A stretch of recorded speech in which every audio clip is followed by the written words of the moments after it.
আসসালামু আলাইকুম রহমতুল্লাহি বারাকাতুহু। কারা কারা এই যে এটা হলো বাঁশের সাঁকু, কারা কারা এই সাঁকু ফাইর হয়েছেন কমেন্টের মাধ্যমে বলে যাবেন। আর দেখেন এটা হলো গাং, এটা হলো আপনার তিতাস নদীর একটি অংশ। এই গাং দিয়ে সাঁকু দেওয়া হয়েছে। তো আমি এখন গাং দিয়ে আটটা যাইতেছি, সাঁকু ফাইর হইতেছি আর আপনাদের মাঝে ভিডিও করে দেখাইতেছি। তো আপনারা সাথে থাকেন। সাঁকু ফাইরিতে আমার খুব বই করে, তারপরও ফাইরিতেছি।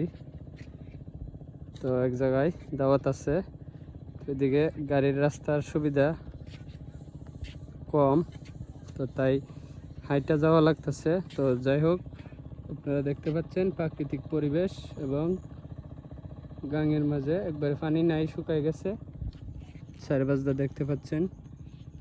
যাই হোক, যারা ভিডিওটি দেখছেন ভালো লাগলে লাইক কমেন্ট শেয়ার করবেন। ওর ওইদিকে একটা পানি খাওয়ার টিউবওয়েলও আছে দেখতে পাচ্ছেন, একটু জুম করে আপনাদের দেখাই।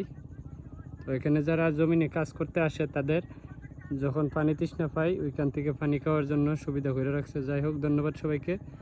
আর আপনারা যারা আমার ভিডিওগুলো দেখেন ভালো লাগলে সবাই লাইক কমেন্ট শেয়ার করবেন। আর আপনাদের সাথে আছি আমি হেলাল, সবসময় আপনারা আমাকে দেখেন।